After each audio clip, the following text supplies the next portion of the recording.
हाँ जी, नमस्ते नमस्ते। Good morning, good evening, Ram Ram. कैसे हो आप सभी? कैसी चल रही है तैयारी? कमेंट करके बताना। फिर हमारे YouTube channel Fire and Safety by Ankita Chaudhary में आपका हार्दिक स्वागत और अभिनंदन है। उम्मीद करूंगी कि सभी कुशल मंगल होंगे और सभी की तैयारी जोर जबरदस्त हर्षोल्लास के साथ में चल रही होगी।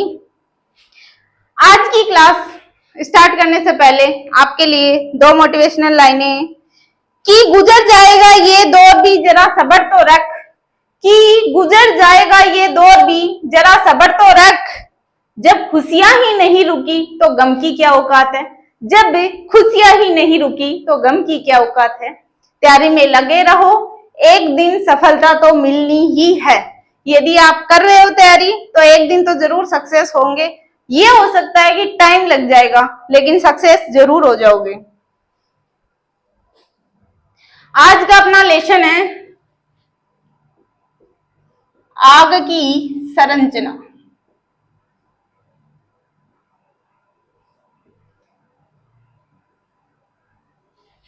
नहीं नहीं, आपका भी स्वागत है भाई। ये बोल रहे हैं ऑनलाइन वालों का ही स्वागत है क्या? नहीं नहीं नहीं, आपका भी स्वागत है। आपका इनसे पहले स्वागत है। हाँ जी, मोस्ट वेलकम आपका। नहीं नहीं, पढ़ो क्यों नहीं? नहीं नहीं, आपका तो एनी टाइम स्वागत है। ये तो एक क्लास में आते हैं, आप तो बार बार आ जाते हो। नहीं नहीं, हाँ कोई बात नहीं, आपका बार बार स्वागत कर देंगे। अच्छा, ऑनलाइन पे बार बार स्वागत करते हैं? अच्छा, तो ऑफलाइन पे भी बार बार स्वागत कर देंगे। सही है।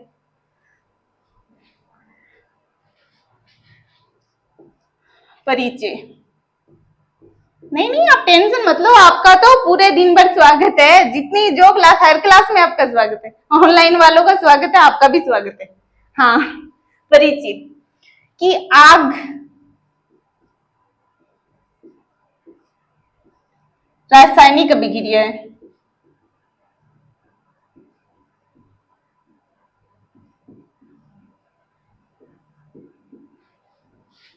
द्वैत रासायनिक अभिक्रिया है।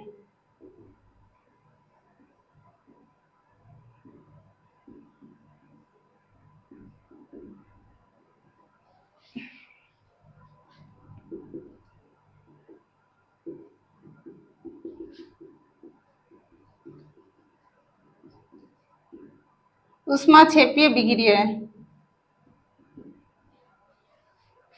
हाँ। नहीं, अच्छा, आग लगने के लिए।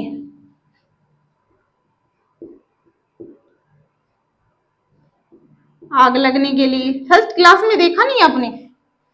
आप नहीं आए थे क्या? कोई बात नहीं। आग लगने के लिए मूल तत्व आप देख लो।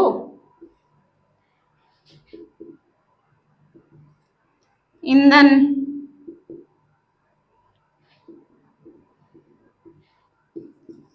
ऑक्सीजन,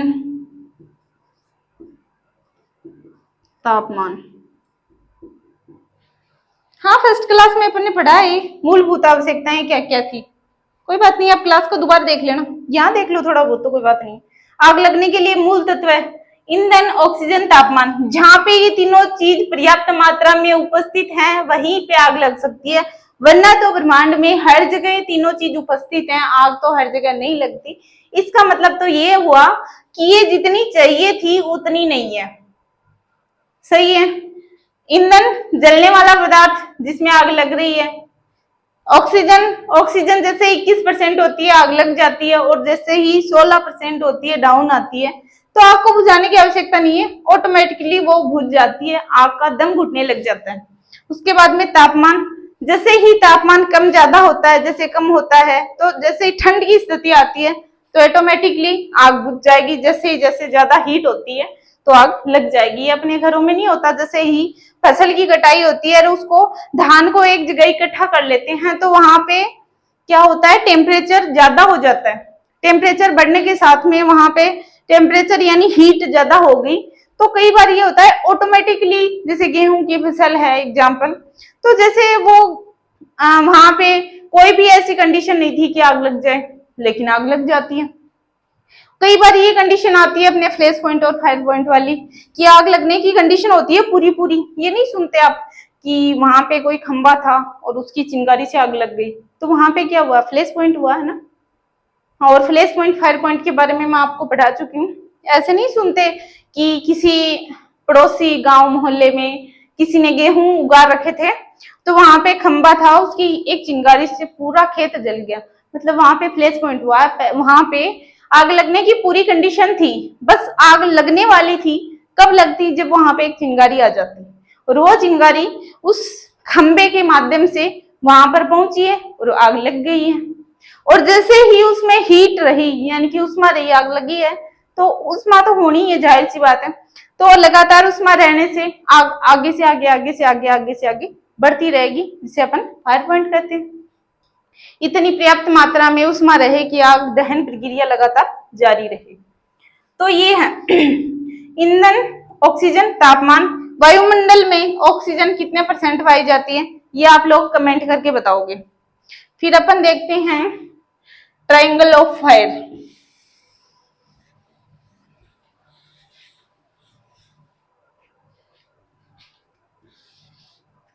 ट्रायंगल ऑफ फायर यानी आग का त्रिभुज।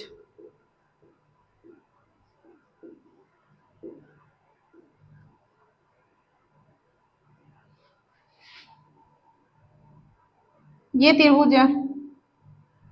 त्रिभुज तो अपन पढ़ते ही आए हैं, पहले भी पढ़ते ही थे अपन। फायर एक ऐसा सब्जेक्ट है जिसमें मैथ भी है, साइंस भी है, आर्ट्स का भी है, जीके भी है, सारे मिक्सर मिक्सर करके उनमें। अब लोग मैथ में त्रिभुज पढ़ा, अपन ने पढ़े थे कोई टाइम पे कि कोई त्रिभुज है, त्रिभुज का ये क्षेत्रफल होता है, ये उनकी भुजाएं होती हैं, याद होगा आपको। वही ये त्रिभुज है। यहाँ पे लगेगी आग, अब अपन को तो आग ही लगानी और बुझानी है, यही तो बात है। आग तो इसकी तीन बुझाएं हैं, पहले अपन पढ़ते थे ए बी सी, अब इसका नाम देते हैं ऑक्सीजन, तापमान और फ्यूल। तीन बुझाएं हैं, यदि इनमें से एक भुजा को भी हटा दिया जाए तो आग नहीं लगेगी। तीनों भुजा पर्याप्त मात्रा में है तब जाके आग लग रही है, यानी कि तीनों तत्व आवश्यकता अनुसार होने चाहिए तभी जाके आग लगेगी, वरना नहीं लगेगी। इनको बुझाने की विधियां अपन पढ़ चुके हैं। अब क्या होता है ट्राइंगल, ट्राइंगल यही होता है कि त्रिभुज जिसमें तीन भुजाएं होती हैं, यानी कि आग का त्रिभुज या ट्राइंगल ऑफ फायर का अर्थ होता है कि तीन भुजाएं जिसमें से यदि एक भुजा को भी हटा दिया जाए तो आग ऑटोमेटिकली बुझ जाती है। ये होता है क्या? हाँ सही है, लिखवा देते हैं, आपको तो लिखने से ही है, समझ भी लिया करो। ट्राइंगल ऑफ फायर का अर्थ होता है आग का त्रिभुज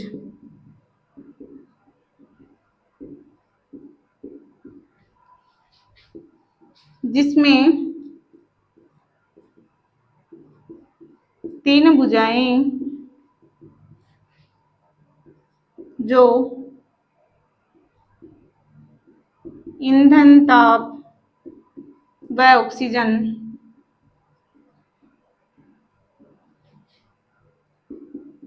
होती हैं कि यदि एक भुजा भी हटा दी जाए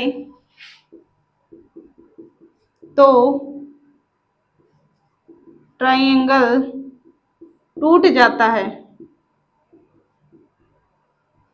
अर्थात आग स्वतः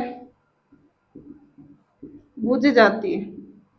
अब लिखने के लिए इसमें कितनी भी थ्योरी बना लो, मेन बात तो यही है कि एक त्रिभुज है जिसकी तीन भुजाएं हैं, ऑक्सीजन, फ्यूल, टेम्परेचर, तीनों से मिलकर आग बनती है।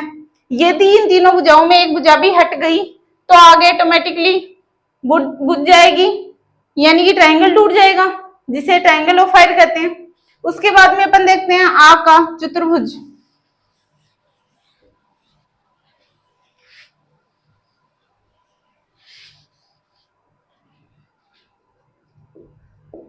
आग का चतुर्भुज, टेट्राड भी बोल सकते हैं, टेट्राड ऑफ फायर।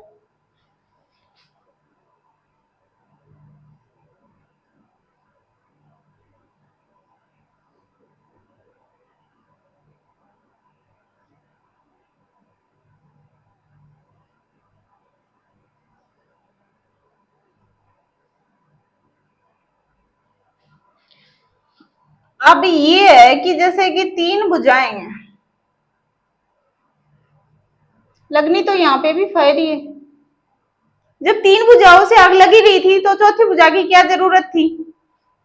तीन भुजाओं से आग तो लगी रही थी, चौथी भुजा की क्या जरूरत थी? पहले इनका नाम दे देते हैं, oxygen, temperature, fuel, chain reaction. जब तीन भुजाओं से आग लग रही थी तो चौथी भुजा की क्या जरूरत थी? यानी कि टेट्राहेड्रन चार कारकों का ज्यामितीय निरूपण है।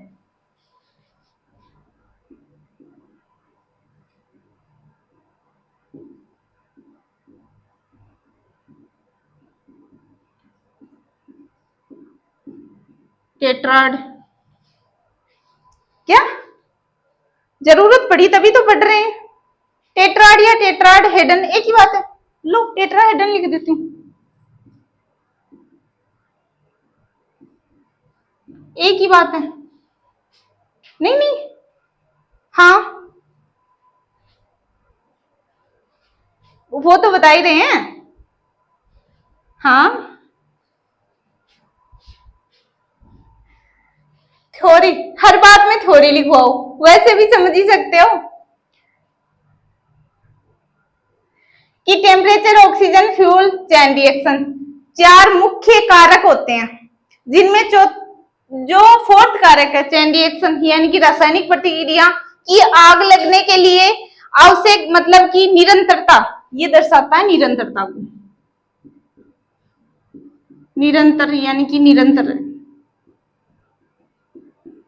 आग की निरंतरता। Temperature, oxygen, fuel, chain reaction चार कारक को का ज्यामितीय निरूपण, जिसको टेट्राहेड्रन या टेट्राड कहते हैं, जो फोर्थ चैन रिएक्शन यानी कि ये एक निरंतरता को दर्शाता है, यानी कि ये कोई छत्र विशेषता।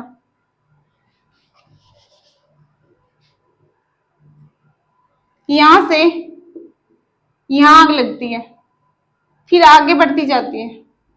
कई बार ये होता है, जो ये स्थान होता है यहाँ पे आग नहीं लगती, सीधी यहां ही लग जाती है, उसको क्या कहते हैं?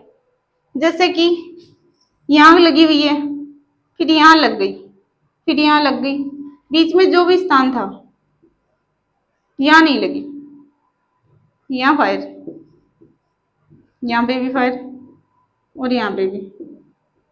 यहाँ पे ना होने का रीजन क्या है? मतलब कि यहाँ पे ऑक्सीजन, टेम्परेचर और fuel, oxygen, temperature, fuel, oxygen, temperature, fuel, तीनों पर्याप्त मात्रा में है तब जाके लगी है। तो यहाँ पे क्यों नहीं है? यहाँ पे है नहीं, इसीलिए नहीं लगी। और इस कंडीशन को क्या कहते हैं? उल्टा झोंका।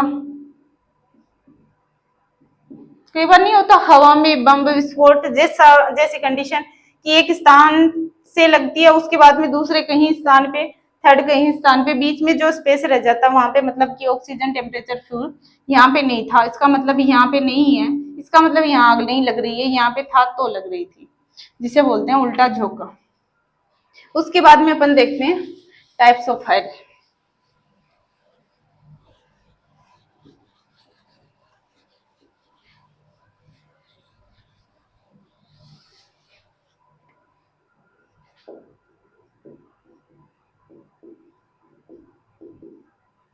आग के प्रकार।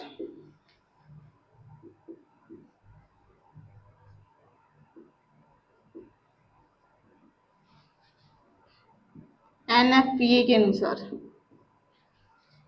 टाइप्स ऑफ फायर, एनएफपी के अनुसार आग के प्रकार, जो 5 प्रकार होते हैं, जिसमें फर्स्ट आता है ए क्लास फायर,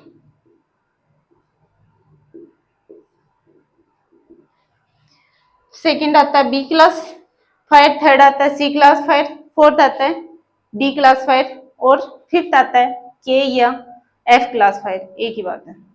तो इसमें अपन पढ़ते हैं पहले ए क्लास फायर, यानी कि ठोस पदार्थ, ठोस पदार्थ की आग,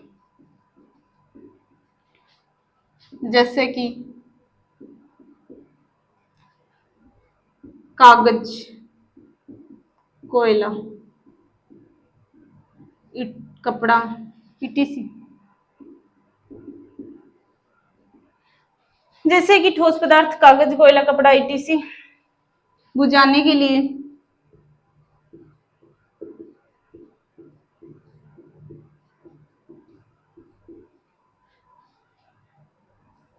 वाटर टाइप एक्सटिंग्विशर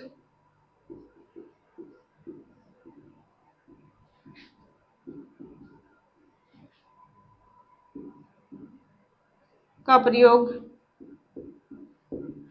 जो कि कूलिंग विधि से आग बुझाता है। उसके बाद में सेकंड है बी क्लास फायर,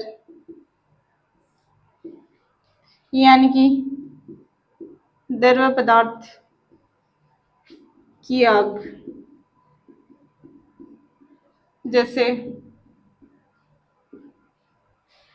हाँ हो सकता है, क्यों नहीं। हाँ, डमर बनाते वही होता है। आपने नहीं देखा, कोई नहीं, इस बार देख लेना। आपने देखा है ना, बता देना।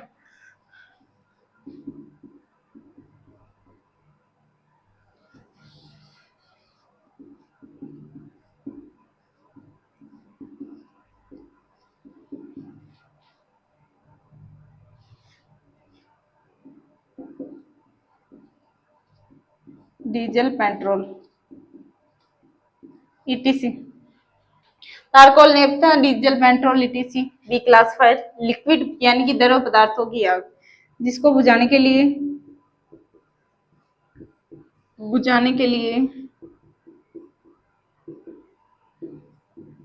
फोम टाइप एक्सटिंग्विशर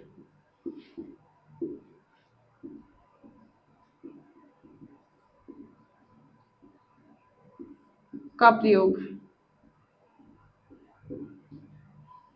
हाँ, कैसे बुझाएगा? फोम है, उसके झाग है। जैसे ये आग, यहाँ पे आग लगी हुई थी, अपन ने जैसे ही फोम का यूज करा है तो फोम इसके ऊपर फैल जाएगा। हाँ, फोम इसके ऊपर फैल जाएगा, और जैसे इसके ऊपर फोम फैलता है तो नीचे यानी कि ऑक्सीजन की सप्लाई कम हो जाएगी, और सप्लाई कम होने से आग का दम घुटेगा, यानी कि ऑक्सीजन की सप्लाई कम हो जाएगी तो दम घुटना, यानी कि यहाँ पे स्मूदरिंग मेथड से आग बुझेगी। समझ गए? यहाँ पे कूलिंग था ना, टेम्परेचर कम हो जाएगा ना, वाटर का यूज करेंगे। सही है। थर्ड है सी क्लास,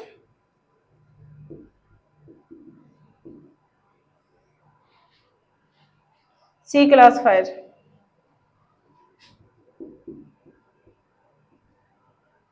क्या इलेक्ट्रिक इसी में आती है, गैस व बिजली की आग।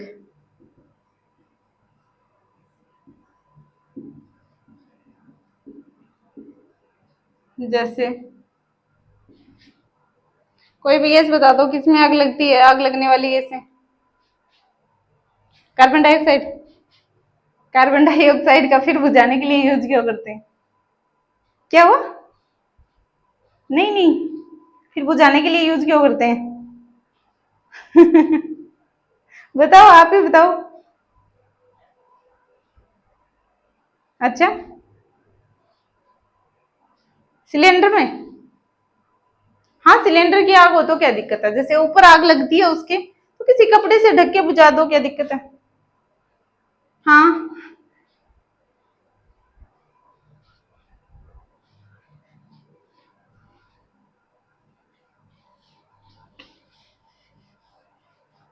अच्छा,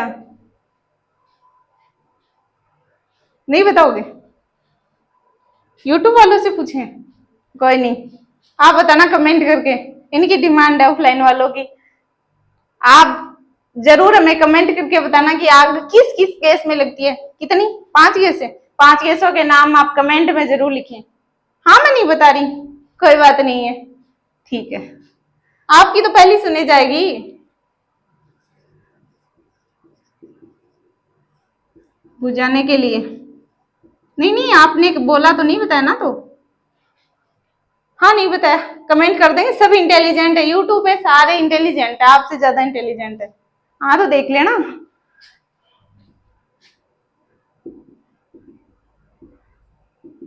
कार्बन डाइऑक्साइड एक्सटूगेशन,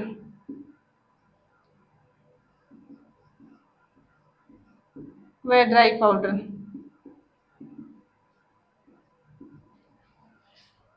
सही है। बिजली की? हाँ हो सकती है।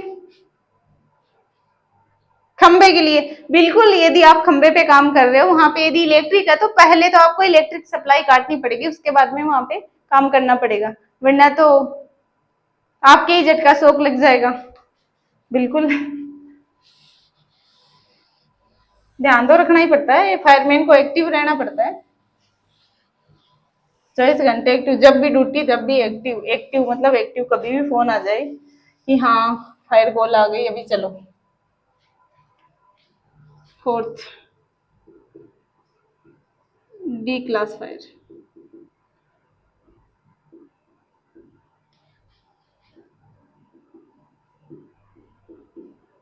धातुओं की आग,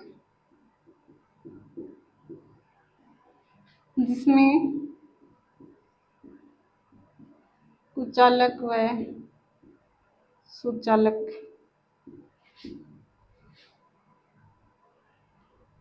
कुचालक सुचालक व चालक धातुएं।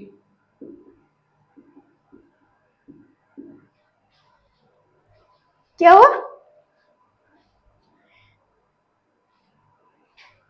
हाँ।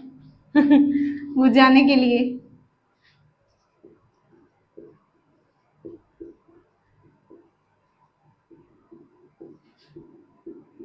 सीटीसी व एसडी सीपी,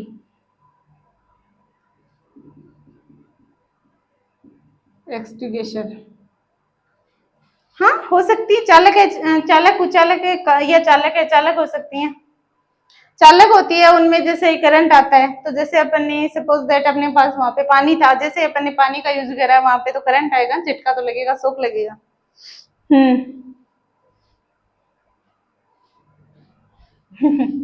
फिर आती है फिफ्थ, एफ या K class fire.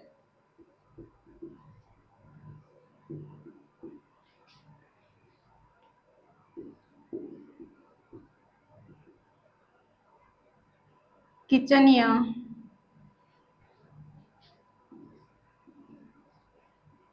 Oil foods की आग,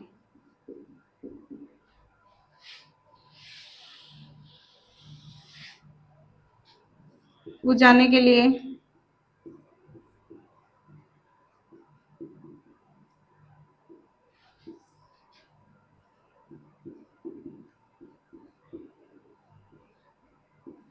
वेट केमिकल एक्सटिंग्विशर का यूज।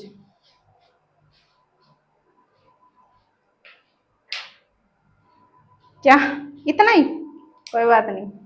आज अपन ने पढ़ा फायर क्या है।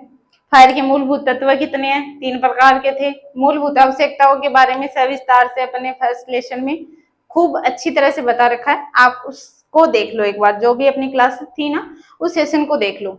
उसके बाद में अपन ने पढ़ा है आग का त्रिभुज, यानी कि टेट्राहेड्रल ऑफ फायर, जिसमें 3 मूलभूत आवश्यकता है, जिसमें से एक आवश्यकता, एक तत्व को हटा दिया जाए तो आग ऑटोमेटिकली बुझ जाती है। उसके बाद में अपन ने पढ़ा टेट्राहेड्रन ऑफ फायर, आग का चतुर्भुज, जिसमें 3 भुजाओं के अलावा एक अलग भुजा थी, रासायनिक प्रतिक्रिया यानी कि दहन प्रक्रिया लगातार रहे, यानी कि एक चैन कड़ी से कड़ी जुड़ी रहे। इसका यही मीन्स था। बाकी लिखवाने के लिए कितनी थोड़ी लिखवा दो, यही है। आग लग चुकी है, दहन प्रक्रिया निरंतर रहे, इसके लिए एक अलग से तत्व को वहां जोड़ा गया, जिससे अपन ने बोला टेट्राहेड्रन ऑफ फायर। उसके बाद में अपन ने पढ़ा है आग के प्रकार। एनएफपीए के अनुसार आग के 5 प्रकार होते हैं, जिसमें A class fire, B class fire, C class fire, D class fire और एफ या के क्लास फायर, जिसमें ठोस पदार्थ हो गया, द्रव्य पदार्थ हो गया,